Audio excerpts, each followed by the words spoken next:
Nona aula de astrologia online. Agora nós vamos falar sobre o ascendente. Esses são, recordando um pouquinho, esses são os símbolos de todos os signos, os símbolos mais antigos e os símbolos mais recentes. Aqui nós temos o Sol, uma representação do Sol, da Terra e o cinturão do zodíaco. Agora, para recordar um pouquinho, lembremos que os planetas fazem um caminho que chamamos de órbita em torno do Sol. O movimento que eles fazem em torno do seu próprio eixo chama-se rotação, e o movimento que eles fazem nesse caminho, que é essa órbita em torno do Sol, é o movimento de translação. Lembremos que Mercúrio, nesse movimento de translação, que demora 88 dias, ele passa pelos 12 signos em 88 dias. Já Vênus, 225 dias. A Terra são os nossos 365 dias, que resultam no ano terrestre. Nesse ano terrestre, ele passa pelos 12 signos, né, e dá a volta, caminha nessa órbita e faz esse movimento de translação. E o nosso movimento de rotação são 24 horas, que é o nosso dia. Aí nós temos Marte, que demora 685 dias para fazer esse movimento de translação, enquanto que Júpiter demora 12 anos para fazer esse movimento, ou seja, ele fica um ano em cada signo. Saturno já demora 28 anos para fazer esse movimento em torno do Sol, 2 anos e meio aproximadamente em cada signo, enquanto Urano, que fica 7 anos em cada signo, demora 84 anos para passar pelos 12 signos, ou seja, por esse movimento em torno do Sol. Netuno e Plutão ainda são planetas mais lentos. Netuno demora cerca de 165 anos, né, nesse caminho, nessa trajetória em torno do Sol. E Plutão, 284 anos aproximadamente. Os planetas mais rápidos são os planetas pessoais. Veja que Mercúrio em 88 dias, Vênus em 225 dias, a Terra 365 dias e Marte 685 dias. Eles fazem esse movimento, esse caminho aparente, essa órbita em torno do Sol mais rápido. E a partir de Júpiter e Saturno, que são planetas sociais, já é mais lento, principalmente Saturno, e depois nós temos os planetas mais lentos ainda, que são os transpessoais, os geracionais ou transsaturninos, que estão além de Saturno, que são os planetas Urano, Netuno e Plutão. E todos eles fazem esse movimento, alguns, cada um tem sua peculiaridade, tem, né, suas características. A Terra, o movimento que a Terra faz nessa órbita da Terra em torno do Sol, fica aparecendo uma elipse, o formato de uma elipse. Aqui nós temos a representação do eixo dos planetas. Vejam que nós temos Mercúrio, que praticamente é um planeta vertical, tem 0,1 grau, né, de inclinação. Já Vênus tem 177 graus de inclinação no seu eixo, a Terra 23 graus, Marte 25 graus, Júpiter tem apenas 3 graus de inclinação, já Saturno 27 graus, Urano 98 graus e Netuno 30 graus. Movimento de translação da Terra em torno do Sol e de rotação da Terra em torno do seu próprio eixo. Aqui as consequências dos movimentos da Terra, a rotação gerando dias e noites e a translação gerando o ano, as estações do ano e a diferença da distribuição do Sol na Terra, da luz solar na Terra. Neste desenho, podemos identificar as fases da Lua. Nós temos a Terra, né? ali uma indicação que a luz solar, né, viria daquele lado, do lado direito do desenho. E as fases da Lua. Vamos pegar, iniciando a nova, aí a Lua começa a subir e ela começa a encher devagarinho até o quarto crescente. Depois ela começa a encher mais até ficar no plenilúnio, na lua cheia, na lua plena. E aí ela começa a descer até, passando pelo quarto minguante, até minguar completamente, chegando, se encontrando novamente para a nova. Para todo esse ciclo, ela demora 28 dias. E nesse ciclo todo, ela passa pelos 12 signos. Ou seja, em 28 dias, a Lua faz fase nova, crescente, cheia e minguante, passando pelos 12 signos do zodíaco. Nesse desenho, nós observamos a Terra e a Lua.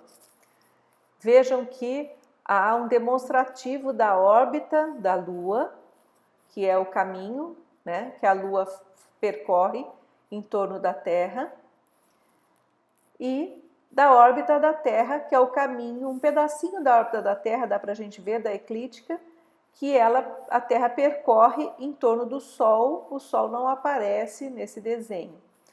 Então, é para vocês terem uma ideia, né? A gente fica falando eclíptica, fica falando órbita, esses termos para vocês verem num gráfico o que isso significa. Então, para irem acostumando, digamos assim, para aprender a abstrair um pouco, sair aqui de nós, né, irmos mais para o espaço sideral. Nesse desenho, eu busquei na internet para vocês, principalmente pela inclinação do eixo da Terra, como dá para perceber bem nesse desenho. Então, a gente também percebe a órbita da Lua e o plano da eclíptica, que seria também aonde seria o caminho que a Terra percorre enquanto ela está no sistema solar, né, circundando o Sol.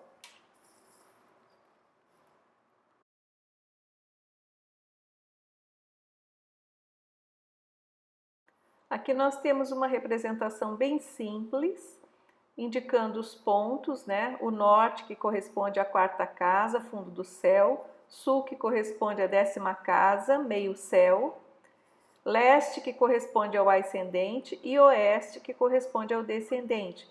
Lembrando que as casas pessoais estão na parte abaixo da linha do horizonte do mapa e são as casas 1, 2, 3, 4, 5 e 6, e as casas coletivas vão da casa 7 até a casa 12. O ascendente, ele fica numa casa pessoal, ele está sempre na primeira casa. Entretanto, podemos ter 2 signos na primeira casa. Por exemplo, você pode ter um ascendente em Sagitário, né, e até um determinado momento, um determinado grau, ele ocupa, vamos supor, 15 graus da primeira casa, e o restante da primeira casa é do signo seguinte, que é Capricórnio. Também, por exemplo, pode ter um ascendente em Touro, que ocupe 5 graus da primeira casa, e o restante da primeira casa fica em Gêmeos, que sempre é o signo seguinte. Mas o que vale é o signo que está na cúspide, na ponta da casa, no início da casa, que é o seu ascendente, que era o signo que estava crescendo, nascendo, ascendendo no horizonte leste no momento do seu nascimento. Se ficar um pouco confuso essa questão de 2 signos numa casa, é o seguinte, vou tentar explicar da seguinte maneira. Cada casa tem cerca de 30 graus. E se você tem o ascendente, por exemplo, a 15 graus de Escorpião, você terá apenas 15 graus a partir do seu ascendente para completar os 30 graus de Escorpião. Então, você vai ter metade da casa num outro signo. Outro exemplo, se você tem o ascendente a 5 graus de Peixes, você vai ocupar o restante da casa por 25 graus, né, de 5 graus até os 30. Então, você terá 25 graus da primeira casa em Peixes e o restante desse valor, que seria 30 graus, você terá 5 graus no signo seguinte a Peixes, né, que é Áries.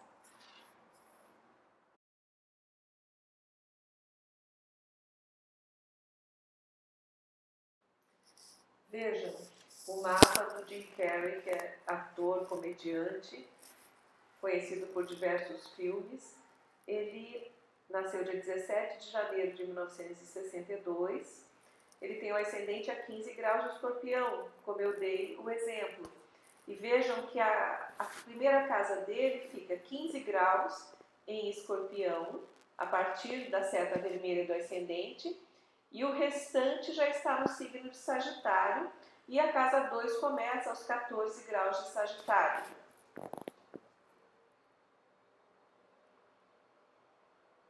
Aproveitando que nós estamos vendo o mapa dele, percebam que ele tem Urano cravado no meio-céu, em cima da casa 10, né, da cúspide da casa 10, indicando que ele poderia ser uma pessoa diferente, original, brilhante. O nó do norte em Leão, indicando o lado de arte, palco, entretenimento, liderança, despontar para alguma liderança. E nós temos diversos planetas, inclusive o Sol, na terceira casa do mapa, que pode ser uma casa de comediantes, porque é uma casa geminiana, uma casa leve, uma casa de comunicação. Então, talvez o Jim Carrey, antes de ser um ator, ele é um comunicador, né? Ele comunica a sua arte, comunica a sua risada, comunica os seus diversos arquétipos que ele encanta tantas pessoas, enfim, para quem gosta de comédia. Ele também é um ator e já fez outros filmes que não sejam, como ator ele fez outros filmes que não sejam comédias, mas a comédia está muito forte nele, o Gêmeos está muito forte nele. Vários planetas na terceira casa, Sol, Saturno, Vênus, Júpiter e Mercúrio, entre Capricórnio e Aquário, mas na terceira casa de Gêmeos, e a Lua em Gêmeos, na oitava casa do mapa. Ele também tem um Netuno angular em Escorpião. Netuno angular sempre leva e remete a uma energia de arte, de cinema, de maquiagem, de música, de encantamento. Netuno também faz com que a pessoa, angular na primeira casa, faz com que a pessoa possa ser o que ela quiser. Ela se camufla, é como se fosse um camaleão. E isso é ótimo para arte, para cinema, para fotografia, para maquiagem, para tudo que leve para essa vida mais artística. Claro que também tem a questão de sensibilidade. Ele parece bastante, talvez musical, talvez exagerado. Tudo dele parece exagerado. Então a risada é exagerada, ele é muito caricato. E aí nós vemos que Mercúrio, na terceira casa, está em conjunção com Júpiter. Então tudo que ele comunica através dos exageros de Júpiter. Porque Júpiter, onde ele toca, e eles estão em conjunção, ele toca Mercúrio, que é o comunicador, que é a inteligência, que, enfim, que é a facilidade, né, de levar alguma mensagem. Júpiter muito pertinho de Mercúrio aumenta a inteligência dele também, claro, mas expande, exagera. Então exagera os trejeitos, né? E deixa uma pessoa bastante expansiva, embora ele tenha um ascendente escorpião. Falando do ascendente agora, estou tomando um chazinho aqui, porque está bastante frio. Vamos falar do ascendente. Lembremos que o ascendente muda de 2 em 2 horas aproximadamente.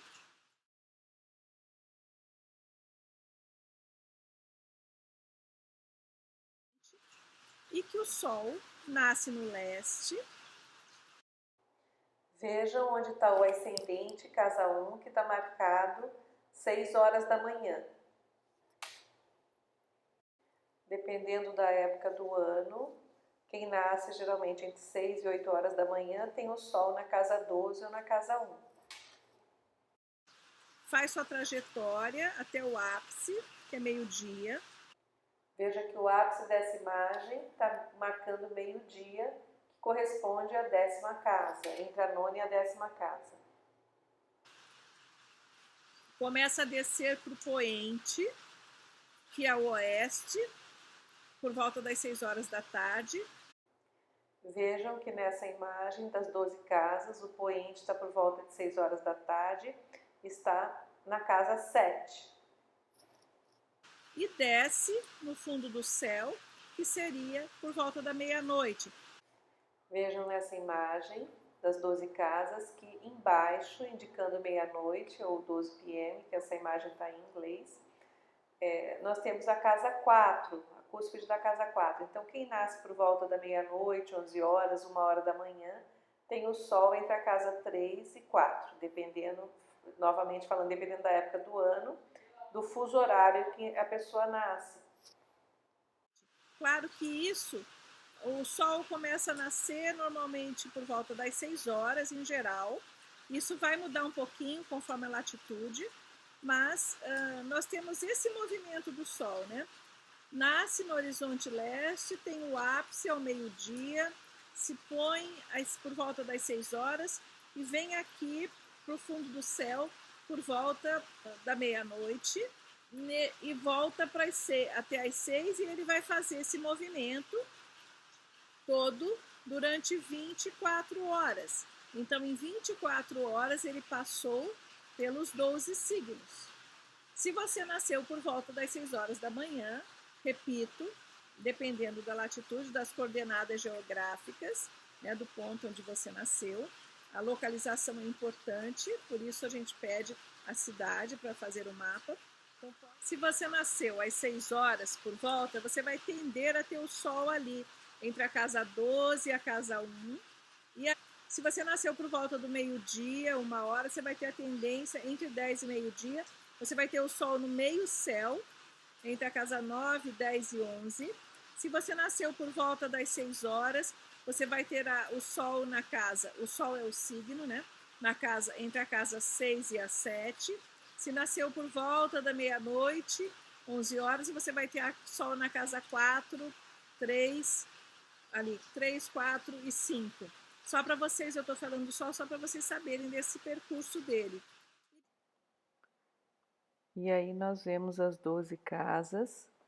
Vejam que elas estão divididas em 4 quadrantes, cada quadrante com 3 casas relacionadas à casa pessoal, as casas pessoais, as casas sociais, as casas do coletivo e as casas cósmicas, sendo as pessoais a 1, 2 e 3, que são de Áries, Touro e Gêmeos, as sociais de Câncer, Leão e Virgem, as que vão já para o coletivo Libra, Escorpião e Sagitário, e as que vão para uma ação mais cósmica, Capricórnio, Aquário e Peixes.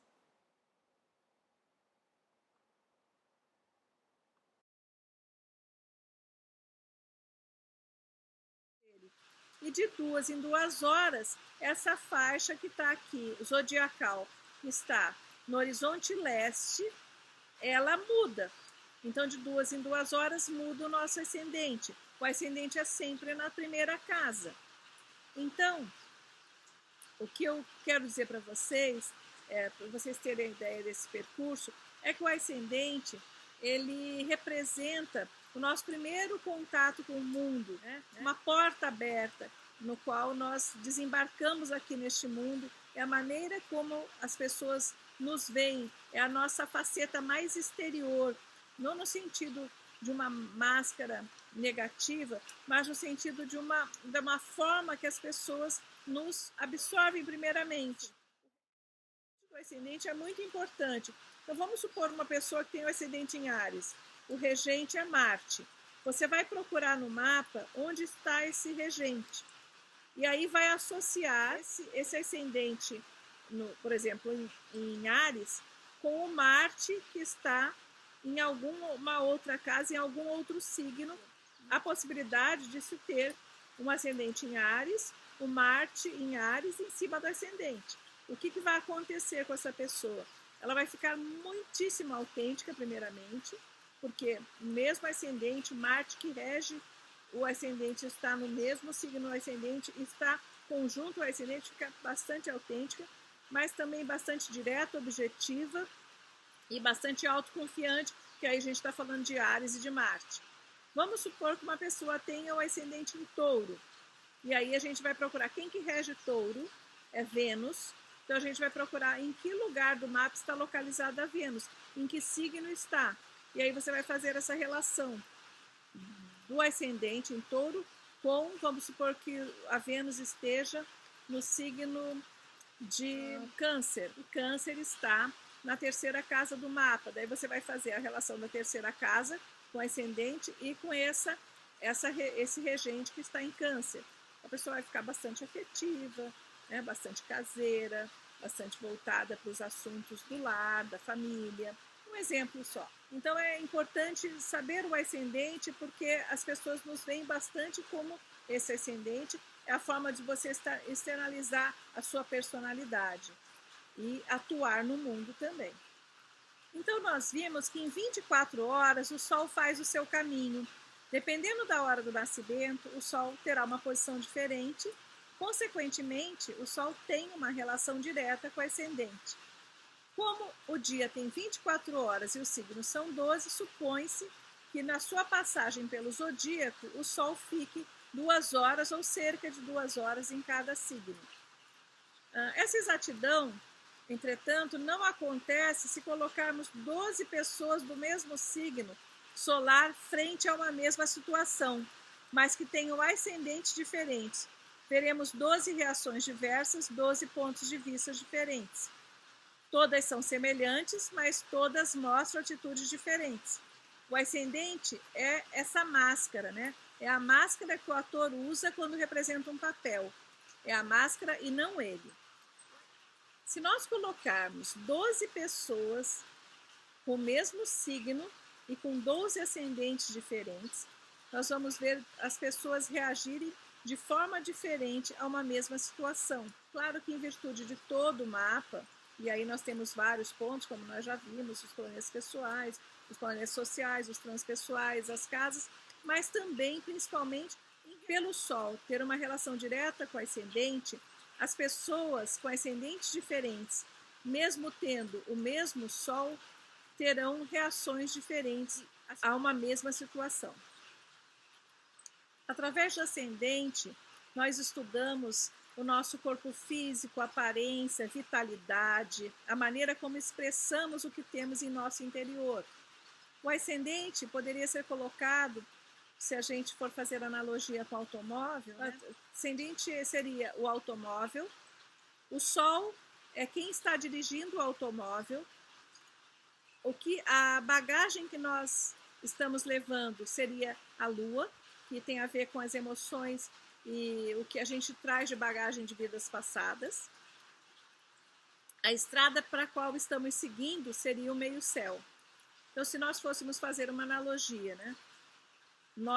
O ascendente seria o automóvel, que é essa aparência externa, o Sol estaria conduzindo, a Lua seria a bagagem e o meio-céu seria a estrada. Então, o ascendente é essa aparência, essa máscara que o ator usa mesmo para diversos papéis. Tudo que a gente tem dentro de nós manifestamos através do ascendente. Ele é super, hiper importante. É bom que o estudemos, que tenhamos carinho com essa posição do nosso mapa. É o primeiro impacto que causamos nas pessoas. Bem, a nossa vitalidade, como é a primeira casa. Quando você quiser fazer uma analogia mais rápida e fácil, pense no signo de Áries. O que Áries representa? Áries não se mostra primeiro, não é o ímpeto, não é o entusiasmo, não tem a questão do vigor, da vitalidade, da vontade de se executar alguma coisa, de sermos arrojados, né? Combativos também, tudo isso tem a ver com o ascendente, porque a casa do eu é a casa de Áries. Eu diria assim, a casa do eu primeiro, aquilo que vai primeiro, aquilo que chega primeiro. Quando você chega no ambiente, você está mostrando geralmente o seu ascendente e geralmente as pessoas o observam assim. Bem, voltando ao nosso exemplo, né, do carro que está seguindo a estrada, os planetas seriam os motivos que fariam você dirigir. Os signos indicam como você dirige e as casas mostram onde você está no momento. Ou ainda poderíamos dar uma outra abordagem: o planeta é o ator, o signo é o papel, a casa é o palco e os aspectos indicam o seu desempenho, como você atuaria com relação a esse caminho, a essa estrada que você escolheu. É muito importante a energia que expressamos através do ascendente. E essa energia mudará conforme os planetas que estiverem no ascendente. É muito importante como expressamos o ascendente. E nós verificamos que conforme os planetas que estão no ascendente, as pessoas atuam de forma bastante diferente e esse planeta colore muito a personalidade. Então vamos colocar 3 pessoas com o ascendente em peixes. Uma tem Urano na primeira casa, a outra tem Plutão e a outra tem Mercúrio. Tá? A pessoa com Urano vai ser um ascendente em peixes e vai tender a ser original e ter ideias como uma atuação uraniana na sua própria personalidade, na sua aparência. Né? Às vezes um pouco rebelde, às vezes original, às vezes diferente, vai ter um modo diferente de atuar. E sempre trazendo alguma coisa nova, até na sua aparência. Se você tem um Plutão na primeira casa, você vai naturalmente ter uma aura de mistério ou uma aura de poder, ou será mais reservado, como eu falei, aura de mistério. Se você tem um Mercúrio na primeira casa, você terá sempre a facilidade de comunicação, de se expressar. Então, é interessante, quanto mais próximo da cúspide, da ponta, ou seja, do grau exato do ascendente, mais o planeta vai influenciar na sua maneira de atuar. Como eu falei, a pessoa com Mercúrio muito próximo do ascendente vai ser uma pessoa geralmente rápida, que se desloca rapidamente, que fala rapidamente ou que se comunica muito facilmente.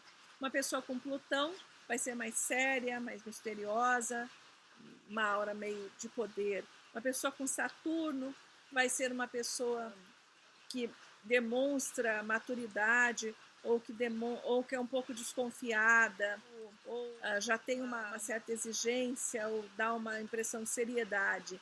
Uma pessoa com Urano é uma pessoa talvez amigável, jovial, mas diferente e arrojada. Então, o planeta é uma pessoa com a Vênus no aspecto do ascendente, ou com a Vênus na primeira casa, geralmente tem uma aura de beleza, de elegância, de feminilidade. Continuando aqui, tomando o meu chazinho. Então, o regente do ascendente, a gente poderia dizer que é uma espécie de Deus pessoal na sua vida. Então, para você ter uma ideia, o regente do mapa é o regente do ascendente. Já falei com a analogia com Marte, primeira casa, e Áries. Então, a sua vitalidade será muito conforme estiver o ascendente e como ele recebe quais aspectos ele recebe e que planetas estão no ascendente. Uma pessoa, por exemplo, como eu falei, com Saturno na primeira casa, e como o ascendente tem a ver também com a autoconfiança, o Saturno na primeira casa pode minar um pouquinho, deixar a pessoa muito exigente, muito autocrítica e minar um pouquinho da autoconfiança. Por outro lado, ela é uma pessoa geralmente que transmite confiança, justamente por ter essa aura de responsabilidade, de comprometimento, de seriedade. Se nós tivermos um Mercúrio, será mais jovial, mais comunicativo. Se nós tivermos uma Vênus, a questão da beleza, da afetividade, da elegância. Se nós tivermos um Netuno, uma pessoa com ascendente, com Netuno no ascendente, geralmente é uma pessoa que ela vai aparentar, é como se ela estivesse sempre aparentando alguma coisa diferente, como um camaleão, né? Netuno remete também a alguma coisa de sonho, de ilusão, meio de cinema. mas também com relação a si mesma, ela pode ter uma tendência a não se enxergar, porque Netuno é nebria, ela não tem a noção do próprio valor, porque o ascendente é o eu. Então, como é que você é em relação ao seu eu? Você se valoriza? Você acha que você transmite essa autoconfiança? Que planetas estão no seu ascendente, na primeira casa? E qual é o regente do seu mapa? Qual é o regente do seu ascendente? Nós teremos uma casa sobre nós teremos uma aula sobre regência. É muito importante a regência das casas e a importância começa pelo ascendente. Quem é que rege o seu mapa é o regente do ascendente. O planeta que rege o seu mapa é o regente do ascendente. Ele é o Senhor, o Deus do seu mapa. Então é importante que nós tenhamos essa consciência. Muda alguma coisa dentro de nós a partir dessa consciência. Bem, a nossa é isso que nós temos, é de extrema importância isso. E se você quer analisar o seu ascendente, veja qual signo que ele é, onde está o regente desse signo. Então, se for um ascendente em Áries, o regente é Marte, onde está Marte. Se for ascendente em Leão, o regente é o Sol, onde está o Sol no seu mapa. Se for o regente Escorpião, onde está Plutão no seu mapa. Se for um regente em Libra, onde está Vênus. Se for um regente em Sagitário, onde está Júpiter. Se for um regente em Aquário, onde está Urano, e assim por diante. Procure o regente do ascendente no mapa. Perceba se o ascendente tem aspectos. Que aspectos são esses? Aspectos dissonantes, aspectos fluentes, aspectos que fortalecem, que seria a conjunção que une forças. E anote, você se sente sempre vitalizado? Ou está cansada? Ou perde energia fácil? Ou se recupera muito rápido? Tem a ver, claro, com as casas da saúde, como a casa 6, né? Claro, com o signo, com tudo, na verdade, com o mapa todo, mas o ascendente mostra bastante isso, o quão somos ativos, principalmente onde está Marte em nosso mapa, porque Marte dá essa vitalidade, porque mesmo que ele não seja o regente do seu ascendente, ele é o regente natural da primeira casa.